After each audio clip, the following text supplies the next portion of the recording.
ముందుగా మీకు ధన్యవాదాలు తెలియజేసుకుంటున్నాను. మీకందరికీ కూడా నా యొక్క హృదయపూర్వకమైన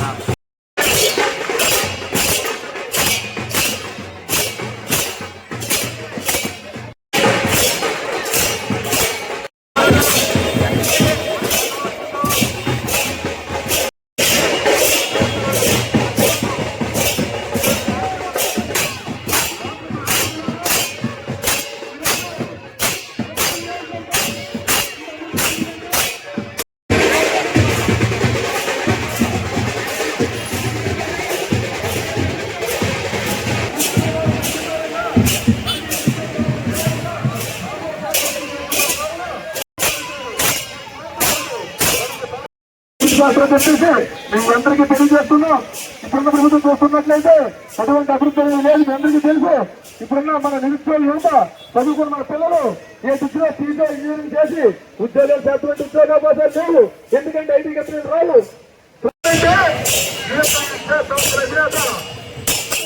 స్ఫూర్తి గారి మనవడు నందమూరి నందన బాలకృష్ణ గారు వెళ్ళినటువంటి శ్రీమూర్తి గారు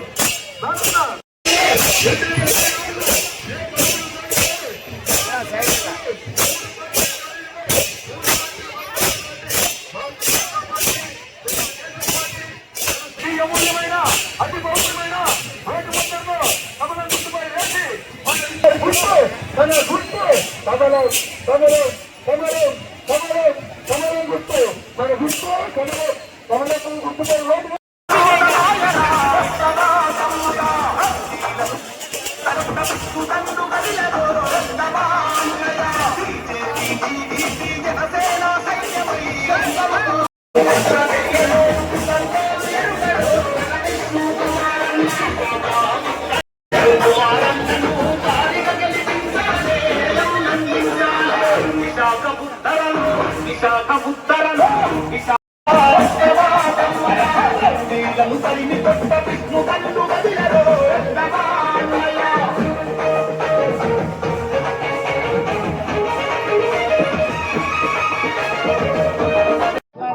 అందరికీ నమస్కారం.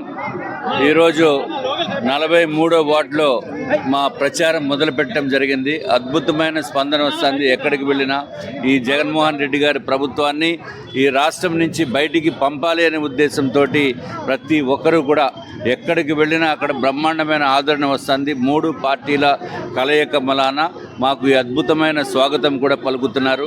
3 పార్టీలు, భారతీయ జనతా పార్టీ, తెలుగుదేశం పార్టీ, జనసేన అభ్యర్థులు ఎక్కడైతే నుంచుంటున్నారో వాళ్ళందరికీ కూడా అద్భుతమైన స్పందన వస్తుందని చెప్పడంలో ఏమాత్రం సందేహం లేదు. ఈ జగన్మోహన్ రెడ్డి గారు చెప్పే మాటలు ఒకటి, చేసే ఒకటి. అందుకే ఇప్పుడు ఈరోజు ఎట్టి పరిస్థితుల్లోని మళ్ళీ సంకీర్ణ ప్రభుత్వము కాకుండా ఎన్డీఏ ప్రభుత్వం వస్తుంది ఇక్కడ ఆంధ్ర రాష్ట్రంలో అని చెప్పి మళ్ళీ చంద్రబాబు నాయుడు గారు ముఖ్యమంత్రిగా ప్రమాణ స్వీకారం చేస్తారని చెప్పడానికి ఏమాత్రం సందేహం లేదు. అట్లాగే చంద్రబాబు నాయుడు గారు ఏదైతే గ్రామ వాలంటీర్స్ ఉన్నారో వాలంటీర్స్కి 5,000 రూపాయల నుంచి 10,000 రూపాయలు జీతానికి పెంచిన గొప్ప వ్యక్తి చంద్రబాబు నాయుడు గారు. ఈ గ్రామ వాలంటీర్స్ అందరినీ కూడా ఇదివరకు వైఎస్ఆర్సీపీ పార్టీ కార్యకర్తలుగా నానా హింసలు, నానా ఇబ్బందులు పెట్టారు. వాళ్ళు ఎక్కడికి ఏ పొలిటికల్ పార్టీకి కూడా ఈ గ్రామ వాలంటీర్స్ పనిచేయవలసిన అవసరం లేదు. కానీ వైఎస్ఆర్సీపీ మాత్రం ఆ విధంగా చేసింది. చంద్రబాబు నాయుడు గారు 10,000 రూపాయల శాలరీయే కాకుండా వారుకున్న విద్యా అర్హతలను బట్టి ఇంకా ఎక్కువ శాలరీ వచ్చే విధంగా కూడా ప్రయత్నం చేస్తారని చెప్పడం జరిగింది. చంద్రబాబు నాయుడు గారు అమలుపరిచిన పథకాలని అన్నీ కూడా అమలుపరిస్తే రాష్ట్రం బ్రహ్మాండంగా తయారవుతుంది.